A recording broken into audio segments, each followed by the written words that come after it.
Yeah, what's up, everybody? It's Ringside Report MMA. Tonight on the show, we're previewing UFC 284, Islam Makhachev versus Alexander Volkanovski. My parlay cashed in last week. Let's do it again this week. And Conor McGregor's next fight, we know who it is. We don't know when it's going to be, but we know who it is. Let's go! And I'm not going to wait. I'm going to tell you right off the bat. It's Michael Chandler. I don't want to hold everybody in anticipation here. It's Michael Chandler. Conor's going to fight Michael Chandler. What's up, boys? The best three-man What's up, group. homie? The best trio in the business. That's it, man. The three amigos. Unos, dos, tres. We're all man, here. you blew it, man. I was waiting to hear who it's going to be, man. Better than the Freebirds. Better than Kenny and the Bucks. We're more elite than the elite. We're the best trio going today. The Ringside Report MMA team. Big Dave, Big Freddy, and Little AJ doing it big. See, amigo. UFC 284 Better than watch Madonna's along. look at the... Shut up, AJ. Shut up, AJ. I'm doing a promo. UFC 284 watch along coming up on Saturday night with the team. Me, Freddy, and AJ. And AJ will be right here with me in studio doing whatever he does. Cluttering up the studio with his nonsense, all his mess. Look at all the gimmicks on his screen right now. So many gimmicks, so much it's nonsense. Fedor, man. Don't go there, Dave. I'll go there. I'll go anywhere I want. Man. We Fedor, go everywhere on this fighter. show. Huh? What? Greatest fighter that ever fought, man. I can't hear you when you're talking over me, you know? What? Am I talking over you? Well, yeah. When I start talking, you start talking, and I'm in the middle of a sentence. So I don't know what you're saying. You're talking about my junk in the front, man? I'm talking about Fedor in the front, man. Where he deserves to be, man. He's the lead. He's the head honcho, man. I'm talking about the junk in the back, the junk in the trunk, AJ. That's what I'm talking about. Oh, the junk in the trunk, yeah. You got a lot of that too, baby. Okay. The hell are we talking about? It's shaking and baking, man. You see John Jones? Man. John Jones said he's gained a lot of weight, and a lot of it is in his ass. He says he's going to look different in heavyweight, but he's gained a lot of ass. So with that's those something skinny to look legs, forward man? to. What is he going to be, like a bowling pin? Come on. That's weird. I don't know. Why do you appear so high up on the screen, AJ? It's very strange. Like, Fred and I are at one level, and then AJ's, like, at a higher level. I don't know what you did to your camera, but you made yourself look strange tonight. Hey, I'm not going to go change it now, man. I've been fiddling with that camera since I got on. I even told Freddie, I'm like, Freddie, is it good? He's like, yeah. I'm like, I don't know. Now, man. You look weird. You look elevated. I look like you look too high up. Taller than... That's what she said. It's okay, bud. Doesn't even make sense. You look too high up. That's what she said. You got to get your "that's what she said's" in order, AJ. Can you see me at least? Yeah, I can see. Shout out to everybody tuning in live here on the chat. Shout out to all our new followers, Dave, because we got bombarded with new followers on Facebook. We're like, thanks to everybody in the U.S. that's supporting us, man. We love you, man. I'm a little confused by this. I guess we could address it on the show. You've been posting weird videos on Facebook, right? And people have been liking them. I've been getting a lot of notifications about likes for some video that somebody posted on Facebook. I assume it's you. I don't know what the hell the video is. I didn't like it myself. I personally, not only did I not put a like on it myself, but when I saw the video, I was like, I don't like this video. Yeah, you're one out of the million that probably doesn't, and thank God it's only your show. But first of all, it's I was super scared funny. that we would get a copyright issue. Yeah, I'm not sure you should be posting those videos, AJ. Dave, you could. But listen, I don't think you can. Maybe we'll delete them. Anyways, no, don't do that, Dave. Don't be the monkey in the barrel. Don't be that monkey in the barrel. But that's not an expression. First of all, listen. Don't shout be out the to all monkey our in the barrel. Yeah, don't be that monkey in the barrel, man. That's not an expression. What does that mean? Maybe not to you. What does it mean? You're like New Wave, man. Do I have to draw it? A monkey in a barrel. A barrel of monkeys is an expression for it's going to be a lot of fun. It's going to be a barrel of monkeys, right? I never heard that in my life. Okay. Well, that's the expression.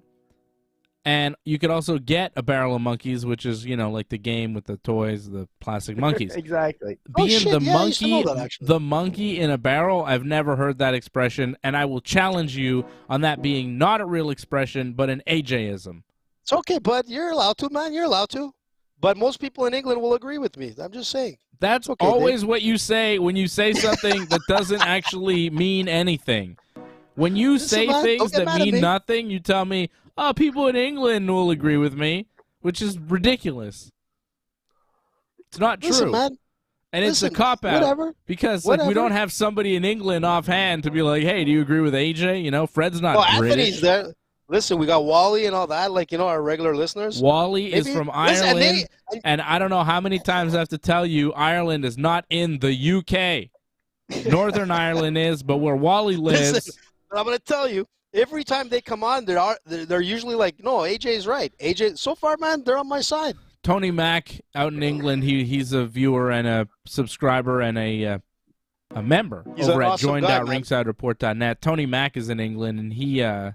Big Mac. He agrees with me most of the time. He's not agreeing with AJ. Nobody really agrees with AJ. Is Anthony Mack on? No, he's not on tonight. If he's on, he's going to agree with me. I don't see him tonight, but I'm sure he'll be watching on Saturday night, watching the UFC with us. We're going to do the watch-along 10 p.m. Eastern Time on Saturday for the pay-per-view. It's a pretty solid pay-per-view from the UFC. Islam Makhachev against Alexander Volkanovski in the main event. It's the number 1 and number 2 pound-for-pound fighters in the world. It's a mega fight. It's the featherweight champion going up to fight the lightweight champion. It's massive. They're going to have an interim featherweight title fight in the co-main event. Josh Emmett against Yair Rodriguez. And I guess the winner would fight Volk for the featherweight title. Unless Volk wins the lightweight title, then I guess all bets are off for the future of Volkanovski. You've got Jack Della Maddalena from out in Australia. This pay-per-view is going to be in Australia, by the way, in Perth. Jack Della Maddalena taking on Randy Brown. That's a good welterweight fight. Justin Tafa and Parker Porter at heavyweight. And Jimmy Crute and Alonzo Menefield at light heavyweight will open up the pay-per-view at 10 p.m. Eastern on Saturday. So a pretty solid effort. A lot of Australians on this card. And we'll give you our full breakdown, I guess, right now. I mean, I don't know why I would... Damn, Dingo, I thought you were going to say something about last week's card, man. The 1 in the morning card that I stayed up, and you guys were sleeping. I stayed up, Dave. I did. I fought it through. I watched Bellator, and I was watching the legendary Fedor lose. Early stoppage, in my opinion. But anyways, come on. I'm going to... Fedor got his ass kicked by Ryan Bader last weekend. What are you talking about? Listen, man, you know what? I thought he was going to do a lot better. You know what? Regardless, you know, it was a beautiful, like, Bellator's card was exciting, man. Like, all the fights on that card were, like, top-rated. I really enjoyed that card. Coming into Fedor, I knew, listen, my heart was for Fedor. I wanted him to retire with a win. I wanted him to walk away. I mean, you had legendary, like, fighters from the past that were there. There was everybody there, man. And thanks to Mark Coleman and Matt Hughes for putting a like on our page. And, you know, supporting us. Thank you very much, guys. I mean, just to see the amount of people that came out to see Fedor was incredible. And you know what? It's too bad that he lost. My heart was for him, you know, but I knew deep down inside, like, you know, you're going up against Bader. He's already beat you. It's going to be a tough one. The only way that Fedor was going to win is if he threw that rocket right and it landed. And it came close. It came close. But you can tell that his stamina is gone. And regardless, you know, if it was 20 years ago or 20 years prior, it would have been a different story. Nobody would have touched Fedor the way he's been touched like in the last years. There's no doubt about it. But, you know, a lot of credit. His pictures here with the legendary crew from back in the days. Thanks. And I watched it. And then again, I went right into the UFC at 1 in the morning, dude. And it was a late night, man. Damn, was it late. Yeah, I don't know shitty card. Dude, you know how many Red Bulls I had? Oof. It's crazy. That's not good at your age. Yeah. I know it's not good, especially with vodka. It's not good. But it was good. It tasted great. Thanks. Well, thanks to you, too. I don't know how you managed to stay up that late on a Saturday it was to watch hard, man. that. I don't know why you did that. Awful. Don't you have to wake up on Sunday to take care of your kids? What's going on? Go to church like a good Italian boy. What? You don't go to church. Get out of here. Don't diss on the Pope, but don't do I'm not Sinead O'Connor saying shit. anything negative about the church. I'm just saying you do not go to the church. When's the last time you went to church, AJ? Yeah. For like on a Sunday, I mean, like, you know, for a normal Sunday. Like services. Yeah. It's been I'm a looking for the word. little time. Yeah, it's been a long time. For All Fred, to say is this, man. I toughed it through, guys, man, and it was hard, man. It wasn't like the most exciting card. Was it worth and then it? Lewis, Was it worth it? Was it worth staying up till like 3 a.m. to watch this UFC card? no, See Derek Lewis get destroyed. no. Yeah. Yeah, Derek Lewis got submitted in round 1, man. I thought it was gonna go a little bit further, but it didn't like pan out. Tibura that won by decision, man, against Blagoy. I mean, most of our Korean fighters didn't do too well. There was a draw with Choi Do-ho, which I was surprised. Look, it was Choi and it was Kyle a tough Nelson fought to a draw. Nelson thought he Yep. won. I don't know. I didn't see the fight because I didn't stay up that late. Marcin Tibura beat Blagoy by decision, and Sergey Spivak in the main event submitted Derek Lewis with an arm triangle choke in just a minute or 3 minutes and 5 seconds. And that was a Team Dave parlay, by the way. It was Tibura Yep. and Spivak, which cashed in. I gave it to you last week on the show. It paid out $49.96 for a $20 bet. So you more than double your money there last weekend with Team Dave. Team AJ went 1-1-2 last week. Dave went 2-0 on his parlay. Team AJ's picks were 1 win, 1 draw, and 2 losses. Spivak was your only win, sticking with Dave. Then you had Jung Da-won, who lost. You had Kinoshita, who lost. An upset to Fugget. Kinoshita. Adam Fugget won. Remember a Fugget? Fugget I won. can't believe He was a big Fugget underdog, did and he it. said, "Fugget, I'm winning." He won. And he KO'd him, man. Yeah, he knocked him out in the first round. And then Do-ho Choi, who you picked to win, he went to a draw, so that's a draw. So you went 1-1-2. Fred went 0-2, which is impressive, going with Lewis and Jung Da-won last weekend. The 1-1, yeah. That was interesting, man. It was just like, it was a hard one to pick. I mean, most people probably lost in their parlay. Their straight picks were probably not so successful. But, it wasn't the best card per se, but, man, it's a tough one to watch, man. Especially at that time of the I don't know how many people are watching out in Europe, but I don't know. It'll be easier this weekend. Oh, I don't know why you did this Facebook video, because we're getting all these Facebook notifications, and it's just constant. That's constant on screen. Do you see these things popping up? This person liked the Facebook. Too many people are liking our Facebook page. Too many new followers on Facebook. It's got to stop. It's Dave Simon, man. He earned that respect. If it translates into new viewers, great. Doesn't AJ? We'll see. Listen, man. Not too many people get like Matt Hughes and Coleman and the boys like to give a shout out to us. Man, they look good. Matt Hughes. You know what? I was happy to see Matt Hughes there, man. He still what a crew. He still has. What a crew last weekend, right? What a was crew. Was that crazy, man? After Fedor's fight, I mean, Fedor lost, and you kind of figured Fedor would lose because Fedor's pretty much done, and the last time he fought Bader, it went pretty much that way.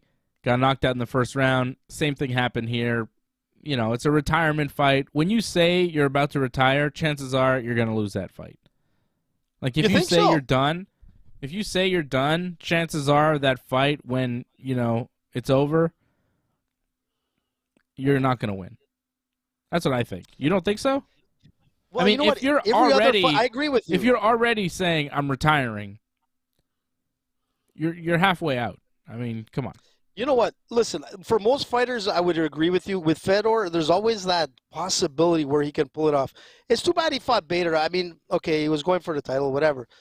But it would have been better for Fedor to fight some jabroni to end his career with like a win over some like journey guy or whatnot. Like, I think it would have been way better for Fedor to go that route. Just to have a win. That's not fighting though. You don't need. You lose on the way out. That's how it works. for the most part. To the title? Yeah, I guess. I mean, man. whatever. But He still, fought for the belt. It was rough. It was hard to watch, Could have gone the other way and been a lot of fun. Yeah, it's hard to watch. It's sad when Fedor loses, but, you kind of expected it, and he's, 48 years old? I mean, come on. But it was cool to see the scene afterwards when they were celebrating Fedor. It was better than the fight, seeing Couture, Coleman, Chael, Barnett, Frank Shamrock was in there, Renzo Gracie, Hoist Gracie, Dan Henderson, Chuck Liddell, Matt Hughes, and Rampage Jackson all in the cage for Fedor. And if you were watching that fight and you didn't recognize all those guys I just mentioned, you don't know MMA that well. There's a lot of new fans that are not that familiar with this era of fighting, and this is the golden age to me. These guys are the legends. These guys are the guys that paved the way. These are the pioneers of MMA all in one cage. It was cool to see them all together. It's like, wow, look at all those guys. Those are some legends. And I tweeted out, those guys all in the cage, Scott Coker's getting some tournament ideas. And, Bellator and their track record, I mean, it's possible, right? You put those guys in a tournament, it'd be kind of fun. I don't think people would some people would hate it, but AJ would love it. AJ, imagine some of those guys in the tournament, you would love that against each other. It would be crazy, man. It would be crazy. I'm not sure who would actually come out victorious, but let me tell you, the fights would be ugly. I just want to say it would be impossible for the tournament to be on a one-day thing because all these guys are way too old to have more than one fight. Yeah. And they would probably need a year off between each fight, so I'm not sure. This would ever get done.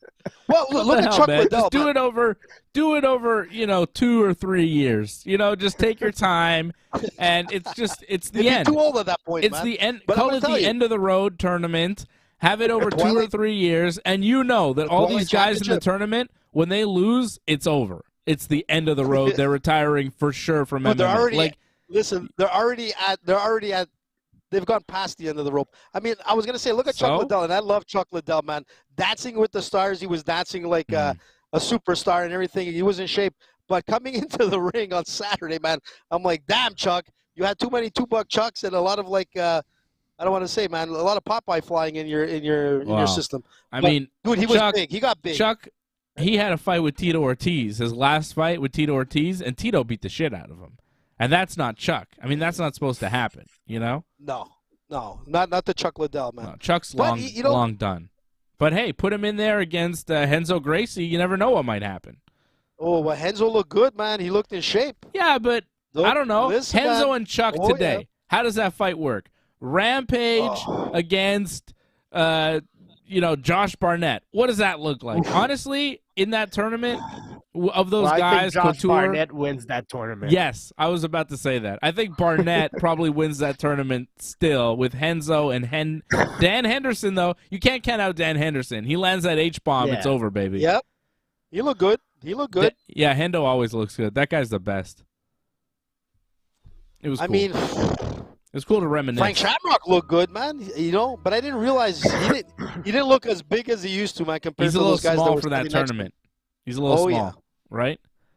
But he could fight Matt Hughes, although Matt Hughes is not great. I think I would give it to Renzo, man. You think Renzo wins the whole thing? I think he does, man. He's the most active guy. He's training all the time, and you can see it. Like you can see his. Hoist is in there, man. Nobody's won more tournaments than Hoist. Hoist look good too, man. He looks in good shape. He doesn't look like he's too small for Josh. Yeah, probably too small. Yeah, but he looked like he was about still 180 something, maybe around there. He didn't look. He looks in good shape. You can tell he's training all the time. Barnett is a natural heavyweight. Yeah, all these guys are heavyweights because they're retired. Yeah, that's true. That's what I'm saying, man. Those Gracies age well, though. Chuck. They age well, the Gracies. You know, they do jiu-jitsu forever, and they age well. Listen, man, Helio Gracie was still doing jiu-jitsu in his 90s, man. But that's it. All right, let's preview UFC 284. Give a shout-out to some people here. Bob Burgers, Lorne, CSL, Brooklyn Lizard, Hassan T. What's up, Hassan? Burgers there? Huh? Bob Burgers there? Yeah, the Bob Bobby. Belcher from Bob's Burgers is watching. He's a real guy. He broke away from Linda and the kids, and he's coming to watch us because, you know, the restaurant's not busy. And say hi to Teddy for us, Bob. Okay. Okay. It's not the same that I thought. No, it is. It's the guy from the cartoon. Okay. The real guy. Which is a it pretty was good cartoon, AJ's. by the way. Oh, an AJ alias? It might be an AJ alias. I'm not really sure. I know AJ has many aliases. He let it slip one time. Or somebody in his They did? entourage let it slip one time about all his aliases, and AJ went like bananas. He's like, "Whoa, don't say that!" No, no, no, no, no. He got really mad. That's when I knew because AJ I had knew something they were to gonna hide. get on my back. Yeah, because you got a lot of I was aliases. 10-year-old kid. Yeah, you got a lot of aliases. Yeah. You're sneaky, AJ. I don't know what's going on with you. Some people know him as AJ. Some people know him as Tony. Some people know him as Anthony. He likes to keep his names different in different circles for some reason. I'm not sure why. Well, listen, man, it's not my fault, man, but that's the way it is. Yeah, People I know don't me think for- that's the way as it is. AJ, well, what do you want me to do, man? That's how you Everybody in make it. wrestling or jiu-jitsu knows me as Tony. What am I going to say? Like, no, you can't call me Tony? They're going to smash me. Tony. Hey, Tony, assis, tu viens là? Yeah, yeah. Hey, when somebody says AJ, I know right away that they know it's from the show, you know? When it's Anthony, well, immediate family. That's your mother. That's my mother. Anthony, I'm going to kill you. All right, Anthony. UFC 284, Islam Makhachev and Alex Volkanovski. It's the main event. Volkanovski's been on a tear. He's 34 years old. He's on the run of his life. He is the UFC featherweight champion. He's been beating top contender after top contender for years now. He hasn't lost a fight since 2013. 25-1 as a pro, undefeated in the UFC. Just demolished Max Holloway in his last fight last July. And now he's stepping in his home country against one of the best fighters in the world, the 155-pound champion, Islam Makhachev, 31 years old, 23-1 as a pro. Hasn't lost since 2015. A TKO loss to Adriano Martins at UFC 192. Since then, he's won 11 fights in a row. And has looked unbeatable. Every time Islam goes out there, he looks better and better and better. He smashed Charles Oliveira in his last fight, submitted him with an arm triangle choke in the second round in Abu Dhabi back in October to win that UFC lightweight championship. And right away they made this fight. Right away they were ready. Turn around. Islam wanted this. He wanted to fight Volkanovski, the guy that they call the #1 pound-for-pound fighter in the world. He wanted to go fight him in his backyard and beat him there. This is a bad man, Islam Makhachev. Oof. He is dangerous. He is strong. He seems damn near perfect at this point. I think Volkanovski's got his work cut out for him. At the same time, I think Volkanovski is a tremendous fighter, one of the best in the world. But I just don't think he's going to be able to deal with the size and strength of Islam. Because of the wrestling, because wrestling is such a size and strength heavy game, you know, I think it's going to be a little too much for Volkanovski. I don't think he's going to be able to get out from under him. I don't think he's going to have the same pop in his punches at 155 that he does at 145. But even if he does, it's not going to matter because Islam's going to grab a hold of him, take him down, and beat him up. Well, Dave, listen, man, there's two factors here, man, and I agree with you. Two of them, like, the first is when he was playing, like, semi-pro rugby, man, his weight was at 214 pounds. I mean, this guy can get up to a big size. And when he first started his career, he was fighting as a welterweight. So pretty much his body can take the jump up. There's no doubt about it. I looked at it and I'm like, man, I forgot his rugby days. He was a big guy. If you ever seen some of his videos, you know, you're like, that's the same Volkanovski. Holy shit. So this guy here, you know, when people are saying, oh, it's going to be a big jump up or whatever, Not really, man. If you look at his life, man, when he was playing semi-pro rugby, bro, he was 214 pounds. Listen, that I didn't say that it swayed me, but it made me think, you know what? Maybe people are underestimating like Volkanovski, but you said everything. The guy has like everything you can ask for as a champion, man. He's one of the most well-rounded fighters. The guy is a beast, man. The guy has like, he's 12-0 in the UFC. He has a 22-fight winning streak. But most people forgot that he was actually fighting at a bigger weight when he got into the MMA scene. You know, playing another sport completely in like light heavyweight like status. It's going to be interesting, but for sure, coming into this fight at that weight, Islam is going to be much bigger. You know, and we can't forget, Islam is the beast.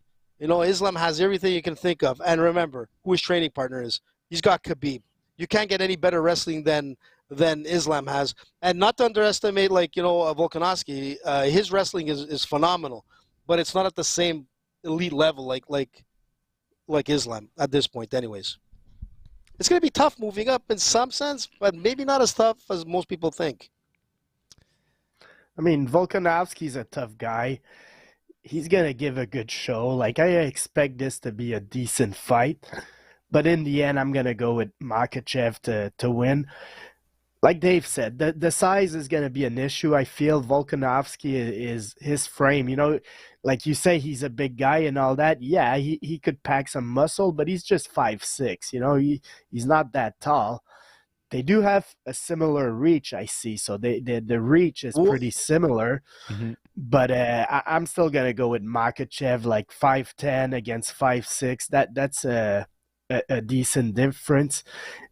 And I think Makhachev is probably he is the better grappler. Like, if it gets to the ground, like we've seen Volkanovski get out of tough situations. He might get out of submissions against Makhachev, but I feel like Makhachev is going to be controlling the pace on the ground if it goes there. He's going to be on top, and he's going to be doing damage. And I got Makhachev. I'll go maybe by decision. Volkanovski's a tough guy, but I could see Makhachev also finishing him, TKO or even a submission. But Freddie, you said something that was kind of interesting because you're right. Volkanovski is like 5'6", but the guy has like ridiculously long arms. He has a 71-inch reach. He has a 1-inch reach advantage over Islam. So for a guy with such a short frame, with such a long reach, that can be dangerous if it goes to the striking game, man. Yeah, 5'10" for Islam with a 70-inch reach. I mean, that's the thing with Volkanovski, man. I forgot how many KOs. He has 12 KOs in his career. This guy, man, you know, takes advantage of his monkey arms. You know, is it going to be enough? You know, the question is it going to be enough to be able to put away a guy like Islam? It's going to be tough, dude. And, you know, remember this, like 4 of his last 5 wins have come by submission for Islam. And I think, you know, going up against Volkanovski, it's hard for me to pick against, you know, the great. But I'm going to tell you, if any way this fight ends, it's going to be by submission. It's going to end up being on the ground. I don't think there's going to be a lot of striking. I think it's going to start off with some good striking, but I think Islam is going to take control, and he's going to weather out Volkanovski in the long run and submit him. I think that's how this fight ends. Islam, I think we're all picking Islam Makhachev to defend his title and beat Alex Volkanovski. Islam, in the lead-up to this fight, said, you know, with Oliveira, I saw that he had the most submissions in the UFC lightweight division, so I wanted to submit him to show that I could submit him. And with Volkanovski, I want to knock him out. That's what I want to do. I'm looking to knock him out. And we've seen fighters say that before, and it doesn't come through.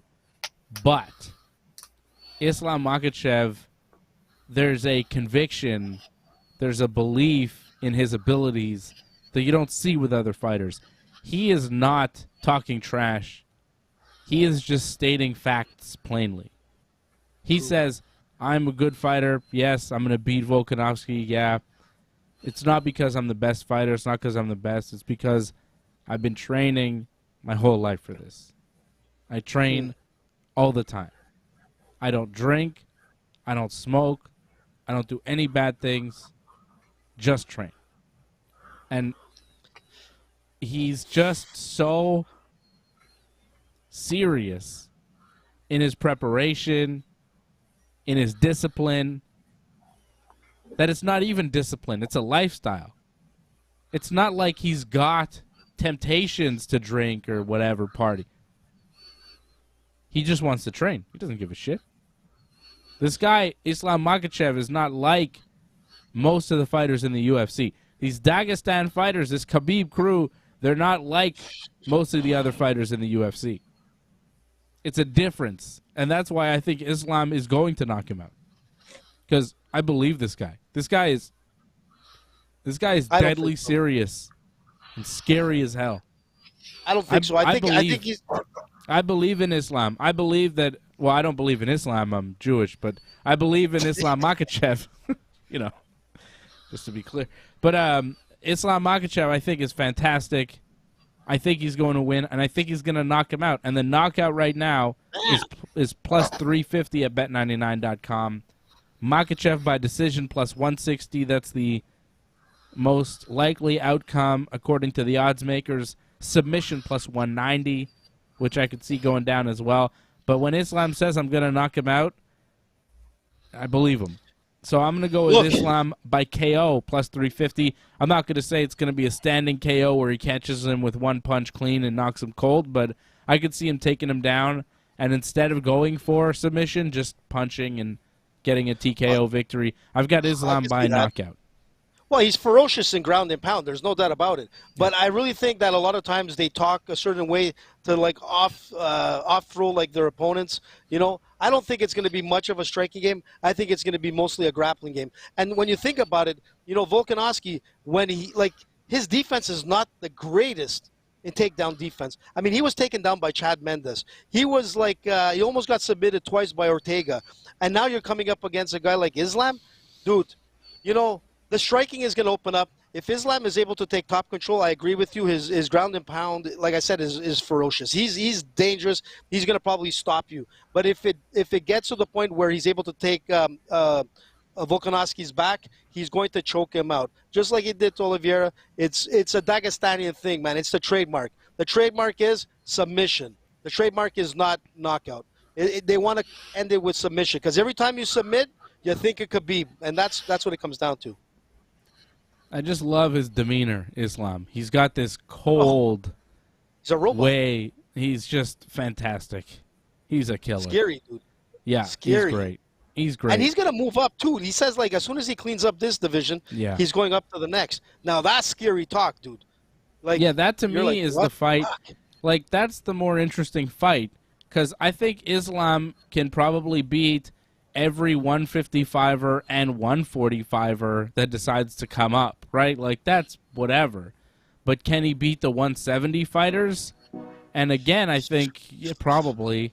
I think Islam could probably go up to 170 and beat everybody, including Leon Edwards, maybe Usman. I think he could beat all of them. I think Leon Edwards is a good matchup for him, but I don't think he beats Usman. I don't think he beats Chimaev. I don't know, man. Those guys are big. Yeah, I'm going with Dave on this one, Freddie. I think this guy is destined to be like the next greatest, man. The next greatest out of Dagestan. Like you said, Dave, you really 155. Yeah, but maybe 172. 155, I could see him at 170 as well, Fred, just smashing people. Usman's not a great matchup for him, but other than Usman, and Usman's kind of aging out, I think Usman's going to lose to Edwards in that next fight, and then, you know, Edwards is a really good matchup for Islam. I don't know if he's going to, like, I don't know about that. He's going to lose to yeah. That's I mean, look, Usman's getting his title back. Yeah, he's getting, like, Freddie, I'm with you on that one. He's getting his title back. Mistake. That's all it was. One stupid mistake. That's all. It ain't going to happen again. I think it's over. Strong words, Usman's 2 fights away from Jake Paul. Listen, man, if that's the case, at least he's going to walk away with some good money. Who doesn't want to fight Jake Paul now? Yeah.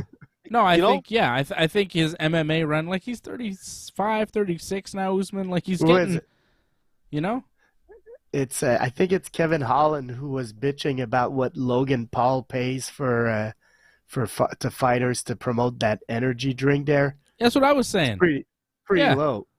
Yeah. That's what I was saying. He's giving him nothing, and he's talking about, oh, fighter pay, fighter pay. Yeah, it's a crock of shit, all that Logan Paul stuff. Usman's 35. He's going to turn 36 this year. I don't know, man. You know, once you hit 35 as an MMA fighter, especially as a champion who's been fighting, you know, just tough fight after tough fight for so many years.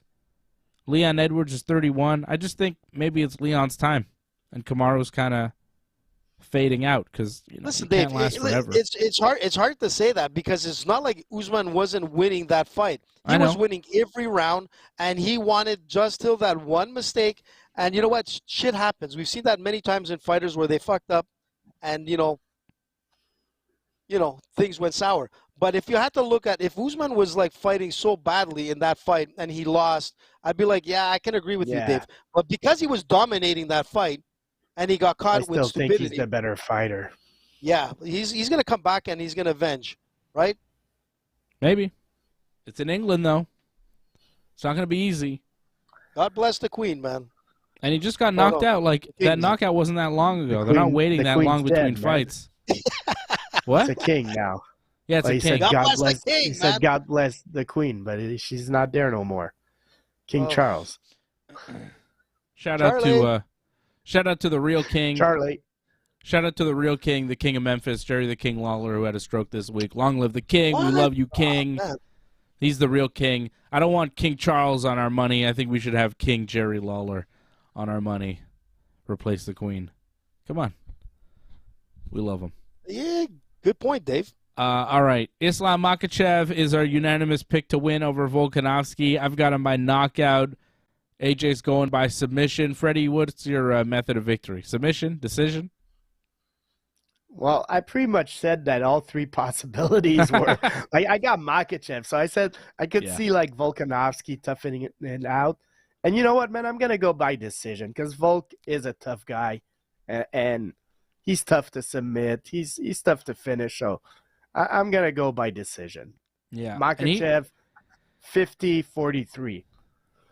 Volkanovski's in his prime right now, and if he beats Makhachev, like, I don't think it would be that big of an upset because of how good Volkanovski is. Like, I think Volkanovski is good enough to beat anybody on the planet right now on the right night under the right circumstances. This is in Australia. I think he's got superior movement, superior all the way. Yeah, like I think he's got superior footwork, superior striking to Islam. It's just once Islam gets a hold of you, what happens? And, you know, Volkanovski's like, he might take me down, but how long is he going to hold me down and I'll get back up and stuff like that? And it's like, man, once I hear fighters start talking about he might take me down, but I'll get up, it's like, dude, he'll take you down again then. Like, if you're already before the fight in your head, like, oh, he might take me down, but I'll figure out a way back up. It's like, dude, you're not going to figure out a way back up. You can't let him take you down. You got to not even enter into that game because once he takes you down, he could end the fight with one takedown. So you got to be real careful because that top control is ridiculous from Makhachev. So I don't think Volkanovski is approaching it the right way in the way that he's speaking, but who knows what's really going on. But Volkanovski's so damn good, like, he could win. He could definitely win. He's Volkanovski. Like, I feel against a wrestler like Makhachev, stuffing the takedown is so important because you need to break his confidence. You need to stuff that takedown where Makhachev starts doubting of his own takedown. And if you're not going to do that, if he just takes you down easily, he's going to do it time after time after time, even if you get up. And getting up won't be easy. Every time it's going to be harder and harder. So Freddie, I got Makhachev winning by decision. But Freddie, like I said earlier, man, when you look at it, Volkanovski, man, like, you know, his defense against Mendes or Ortega wasn't that great. He got taken down. You're going up against a guy like Islam, and man, oh man, you've got a nightmare coming your way. So that's where, like, the edge, you know, really goes towards Islam, and really where I'm looking at that submission. But you know, Volkanovski is probably one of the greatest fighters, man, you know, of this day, and you know what? Win or lose, man, he's still a legend. This guy, he's unbelievable. But it's gonna be a tough night, man. And win or lose, he's still the featherweight champion of the world, right? Win or lose, it's true, man. He's still the featherweight champion. So And he'll probably wind up fighting the winner of the co-main event, which is Yair Rodriguez against Josh Emmett. Emmett is 37 years old. Yair is 30. Yair coming off a TKO victory over Brian Ortega, where Ortega's shoulder kind of just popped out. And Emmett is coming off a bunch of victories, 5 in a row, including a decision win over Calvin Kattar back in June. Emmett is looking on top of his game, but I don't know. So is Yair, and Yair has been kind of building over the years in the UFC, fighting top of the line talent and beating some of that top of the line talent, including BJ Penn, the Korean Zombie, and Jeremy Stevens. Yair is very good. I'm looking at the odds right now. I don't know if I mentioned Islam Makhachev is minus. How big a favorite is Islam right now? Minus 400. Volkanovski plus 300. Yair minus 186. Emmett plus 150. I am with those odds as well. I think Yair probably takes this one, and Yair by decision plus 145 seems like how it's going to end. I could see Yair by decision, maybe Yair by knockout, but it's only it's a 5-round fight, right? Because it's for a title. I could see Yair finishing it, but Emmett is tough. He just went 5 rounds with Kattar. Yair by decision. He has one of the hardest punches, man. So, you know what I mean? It's tough, man. Yeah, I'm going to go with Emmett, man, because you say Yair, man, you mentioned big wins. BJ Penn, that's not a big win no more. Jeremy Stevens, I mean, decent fighter, but that's not a big win. And Ortega, he beat him because of an injury. And so, I don't know, man. I'm not convinced of Yair, and I liked how Emmett's rise has happened, man, ever since he lost to Jeremy Stevens. But ever since that loss, man, he's been on a good win streak, and he's been impressive. And I like his fighting style, so I'm going to go with Emmett to get the win against Yair. It's gonna be it's a tough one, man. Like, you know, Emmett has like the harder punches, you know, especially in that division, man. He probably has one of the hardest punches. But man, you got Rodriguez, who's flashy, man. He's a flashy guy, probably gonna get a highlight reel, you know, except that he's more slow paced, you know, in some sense. He's 3-1 since 2018. He has 2 finishes. It's a tough one. If Emmett can't knock him out, I think Rodriguez is going to be able to pull this one off. So I'm going to go with Rodriguez for the win on this. All right. I got Rodriguez. AJ's got Rodriguez. Freddie going with Emmett. It is a close fight. I just think Emmett has had this run, and he's 37 years old. Like, he's exiting the prime of his career, whereas Yair at 30, I think, is just entering the prime. We're going to see the best version of Yair Rodriguez on Saturday night. Other fights on this card, you got Jack Della Maddalena taking on Randy Brown. Maddalena is a big favorite, minus 325. Brown plus 250. Brown is big, though. You know, he's going to have a reach and height advantage, pretty significant over Della Maddalena.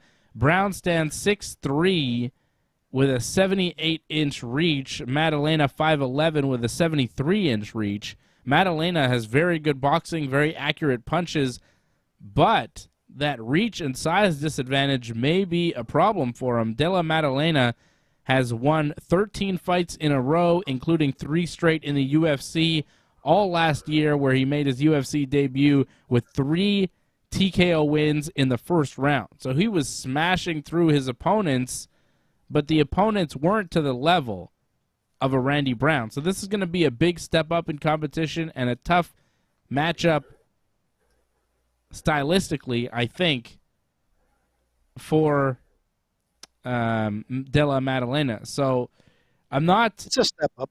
I'm not convinced here. I think Randy Brown is a live underdog right now at plus 250. I think he's got a shot. I might put a couple bucks. I might put a couple bucks on Brown, just as a single bet, because I think he's got a real shot, especially with that big size advantage. And Randy Brown has been on a tear as well. Yep. He has won 4 straight, 3 by decision, 1 by submission. Like, he's not knocking people out like Della Maddalena, but he's fighting tougher competition. Just beat Francisco Trinaldo, Chaos Williams, and Jared Gooden before that. You know, he's fighting some tough guys. It's an interesting fight. Della Maddalena is from Australia, so he's going to be fighting at home here, but I would take a look at Randy Brown. I might put a couple bucks on him. I'm going to pick him to win. Not going to put him on my parlay, but I think Randy Brown might pull off the upset here. It's going to be, hey, listen, man, look, it's going to be a tough fight. Like you said, like he's on a 4-fight winning streak, man. He's a bigger guy and whatnot. He's a veteran fighter, but man, you know, Maddalena is something. When he goes, man, he's exciting. You know, his boxing has been compared to Conor McGregor, like very like similar in style. The guy is fast, he's strong, and you know what? It's a winnable fight for him. I think, you know, Brown does have a chance like anybody else, but I don't think it's going to happen on this night, man. He's fighting in his home crowd. He's got like the advantage behind him, and I think he's going to outbox him. He's going to knock him out. I think Brown is hitting the canvas. Could be. I like Randy Brown, and he's been impressive recently. And yeah, the odds are interesting. So if you want to take a chance on an underdog, he's the guy to go with. I'm still gonna go with Della Maddalena to win that fight with Jackie. I got Jack. All right. What else do we have here on this card? Justin Tafa taking on Parker Porter. That's an interesting fight. Two big heavyweights, big. The legs on these guys, both of them. Like Tafa, I think missed the heavyweight mark last time he fought. He couldn't make 265. He was at like 267. Tafa and Porter are big dudes, big heavyweights. Tafa minus 125 the favorite, Porter plus 100 the dog. I really like Justin Tafa. He's from Australia. He hits like a truck. I think he's going to knock Porter out in the very first round. It's going to be tough, man. Tafa by KO plus 162. It's the most likely outcome. I've got Tafa by KO. Porter is not super impressive to me. Well, he's a decent fighter, Dave, and that's the thing with Tafa. He's always struggled against guys that are decent. I mean, you know, he is fighting sort of in his home turf in a sense, but yeah, I'm probably going to agree with you. This was a hard one to go with, but I'm going to go with Tafa for the win. But it's going to be close, man. I don't know. I think it'll be a knockout in the first. Freddie, Tafa or Parker Porter? I got no clue. Go with Dave. That's good. And then opening the card, you got Jimmy Crute and Alonzo Menifield. Crute, 26 years old, coming off 2 straight knockout losses back in 2021. He took all of last year off, and now he's back. We'll see. He's got, like I said, 2 straight losses. He's 2-2 in his last 4 fights in the UFC in the past 3 years. He's taken on the very tough, very dangerous Alonzo Menifield, who's 35 years old, so 9 years his senior. Menifield knocks people out, coming off 2 straight knockout victories in 2022 over Askar Mozarov and Misha Cherkunov. This is an interesting fight here, guys. Menifield is the underdog, plus 154. Crute minus 189, the favorite. Crute fighting in his home country. I don't know, man. Crute could come back and look great, and, you know, he's 26. He could turn things around, but coming off 2 straight knockout losses, now, albeit it was to tough guys Anthony Smith and the current champion Jamal Hill, but Menifield hits hard and is a tough comeback fight.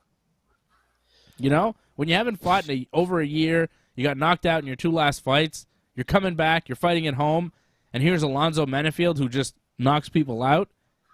It's a dangerous fight here for Jimmy Crute. I'm going with Menifield plus 154. I think the power is going to be dangerous, and he's going to put Crute out again. Man, if it gets to the ground, man, it's going to be a completely different story, man. Crute is a better grappler, and he could win this by submission. Look, the thing with Menifield, most of the fights that he's the people he's fought against are guys that are on their way out. You know, this is a hard one to put on your parlay, but if I put the win, I'm going to go with Jimmy Crute on this one.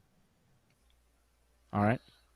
Freddie? I got Menifield, and my parlay is Menifield and Emmett. I'm going to go with 2 underdogs. Simple little 2-fight parlay. All right. Let's get to the parlays. Let me give you my parlay because I have it set up already. Then I'll give you Fred's. Freddie? There's my parlay. Team Dave was a winning parlay last week. I gave you 2 fights. This week, I'm more generous, giving you 3. Going with Islam Makhachev, Justin Tafa, and Alonzo Menafield. It's a main card parlay, 3 fights. Tafa, Makhachev, Menafield, $20 at plus 472 gives you 116.83. So nice $20 gets you about 116, 117 bucks over at bet99.com. Menafield, Tafa, and Makhachev is the Team Dave parlay. And Fred, what did you give me? Menafield and Emmett. Yep. So Team Fred is going with 2 underdogs on this one. Nice little parlay from Fred. 2 fights. Going with Alonzo Menafield at plus 154 and Josh Emmett at plus 150. $20 gets you 129.82. So a nice little payout on $20 over at bet99.com with Team Fred. 20 gets you 129.82 with Emmett and Menafield, which is a solid parlay there. Let's see what marathon parlay AJ has for us this week. How many fights are going to be on this one? You know how many, man. We're going to have a watch-along, so you know they're all going to be out there. 5. So I'm going to start off, obviously, with Islam. Yeah. And I'm going to put down Islam by submission. As part of your parlay? Yes, sir. Okay. All right. No fooling around, man, with the Dagestanians. And then I'm going to go with, listen, this is a tough one, but I'm going to go with Rodriguez for the win. I think he might be able to pull it off over Josh Emmett. Yep. Then I'm going to go with Jack Madalena. Yeah. I think he's going to be able to KO Randy Brown. Don't put that down, but I'm pretty sure that's what's going to happen. Then I'm going to go with Justin Tafa. Okay. I think Tafa could pull it off in his home crowd. And then I'm going with Jimmy Crute, man. I don't think Menafield is going to be able to handle his grappling. I think Jimmy Crute wins by submission. Don't put that down. Just go with the parlay for the win. Okay, so it's a 5-5 parlay from Team AJ with a prop bet in there. Islam by submission is plus 190, so AJ throwing that in there, along with Yair Rodriguez, Jack Della Maddalena, Justin Tafa, Jimmy Crute. $20 gets you 334.10 over at bet99.com. A big parlay from AJ once again. I mean, probably not. Crute, no, Tafa, that's coming out, man. Della Maddalena, Rodriguez, and Makhachev by submission. That's the Team AJ parlay for you for UFC 284. And we will see what comes out coming up Saturday night, 10 p.m. Eastern Time, for the UFC 284 watch-along right here on the Ringside Report Network. All right. That's what about UFC Conor, 284. Matt? Conor is coming back. He's going to be coaching the next season of The Ultimate Fighter like he teased on his Instagram a couple of weeks ago. And it's official from the UFC. He's going to be coaching opposite Michael Chandler. The season will start May 30th and will run until August 15th. Conor will fight Michael Chandler, but there is no fixed date or location or event for that fight. And it can't happen for another 6 months at least, because the U.S. anti-doping agency that covers the drug testing for the UFC has said that Conor McGregor has not re-entered the testing pool. He's not being tested by USADA, even though he's got a fight scheduled.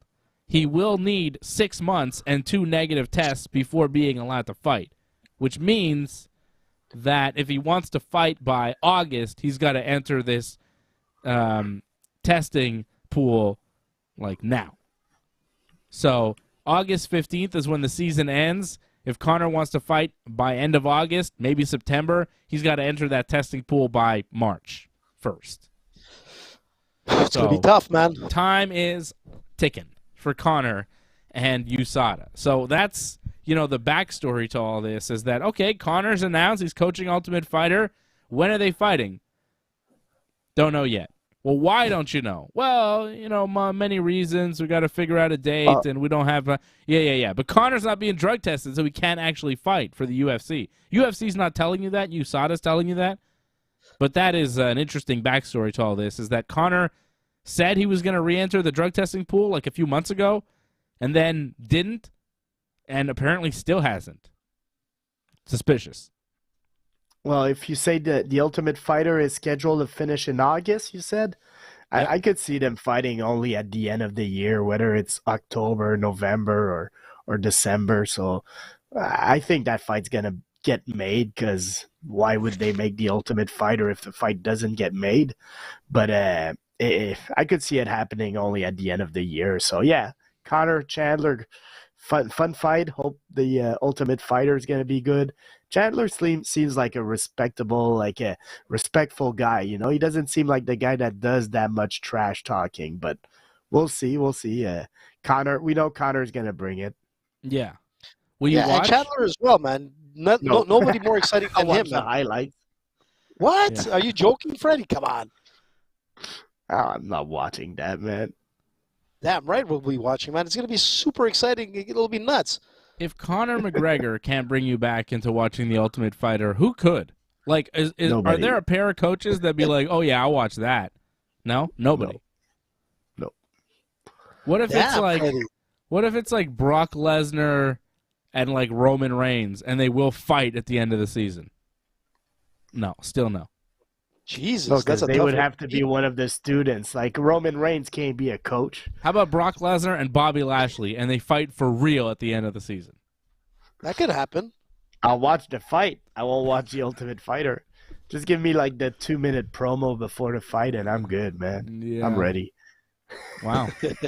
Well, I'll watch The Ultimate Fighter because Conor's on it. I think that'll be fun to watch. Conor's good TV.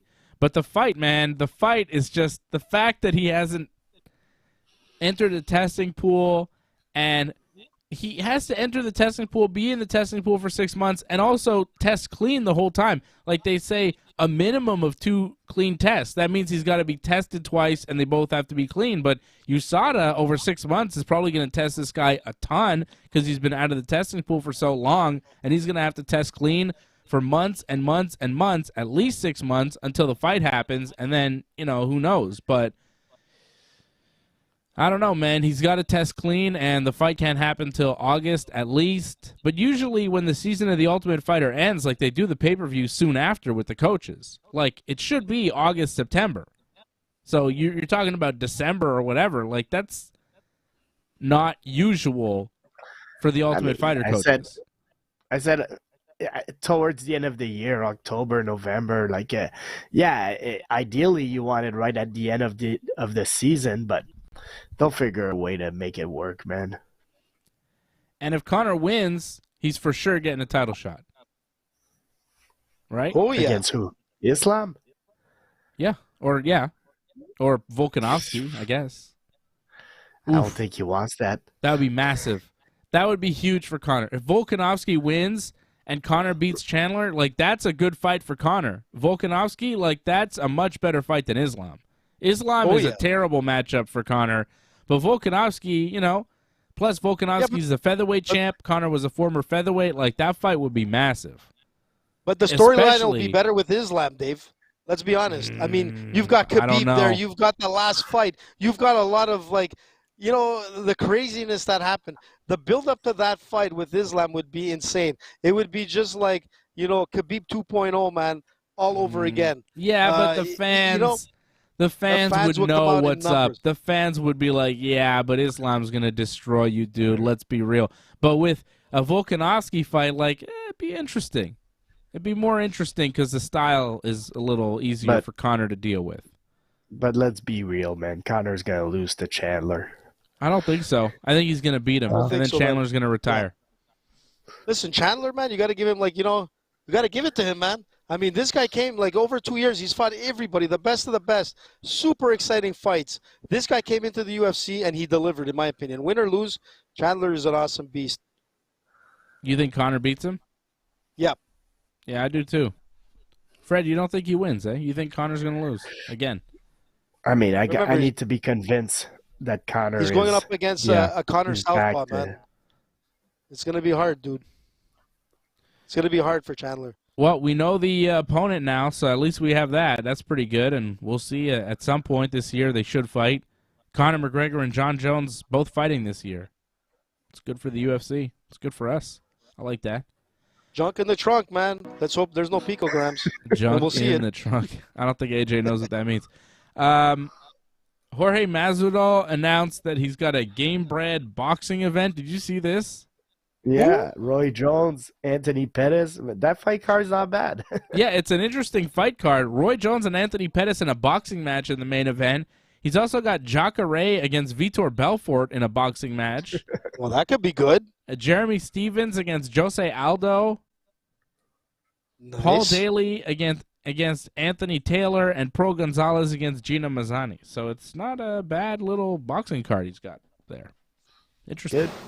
April 1st, which sounds like it may be an April Fool's joke, and it won't actually happen. Yeah. There you go, man. You know? That says it all there, man. It's one of those cards where you're like, really? Jorge Masvidal's promoting a Roy Jones Jr. Anthony Pettis fight? Like, I don't know. It seems... And it's not only that. It's like all these names. Like, how much money are you paying for all these guys, and how you're going to make all that money back? Yeah, like, don't you have to give all your money to Kobe Covington, Jorge Masvidal? What's the deal? They're, like, still in court, eh? Kobe Covington, I heard, might be, like, really messed up. Like, Jorge hit him, and Kobe got hurt. Kobe hasn't fought since. Jorge, like, sucker punched him, and then Kobe sued Jorge, and now they're in a lawsuit deal.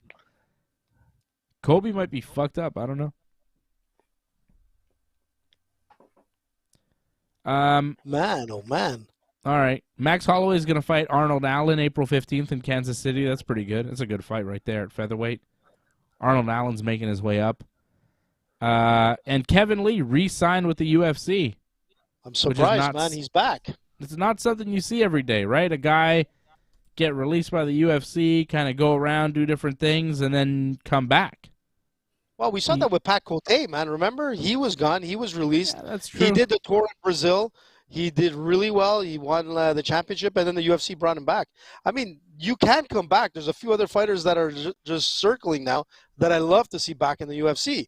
But Kevin Lee, man, he's only 30 years old, Dave. He still has a lot of, you know.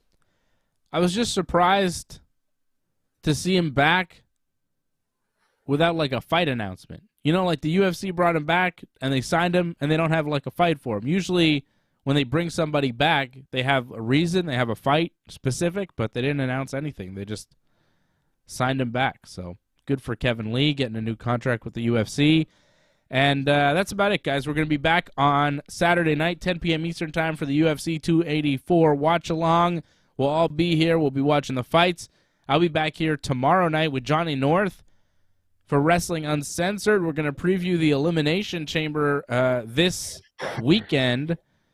We're going to preview the Elimination Chamber coming up tomorrow night because next week we'll be at the Elimination Chamber, and then we'll have a special program next Sunday to recap the whole week because WWE's coming to Montreal next week, guys. I'll be at the WWE shows, SmackDown next Friday and Elimination Chamber on Saturday. So damn, who are you going with? That'll be a lot of fun. What? Johnny. What? Are you going to see the fights live? Yeah, that's what I said. Wrestling matches, they're not fights. And really.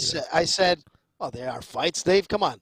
I'm going with my brother on Friday. Okay. And then my brother and my son for the Elimination Chamber. Nice. Yeah, it'll be a good time. It'll be a good time. Shout out to everybody tuning in here live tonight. Angelo Contagones. What's up, Angelo? Thank you for joining us tonight. Join.ringsidereport.net. Do like Angelo and become a member of the team over at join.ringsidereport.net. Thank you, everybody, for tuning in. We will be back here, like I said, Saturday night, 10 p.m. Eastern Time for the UFC 284 watch-along right here on the Ringside Report Network.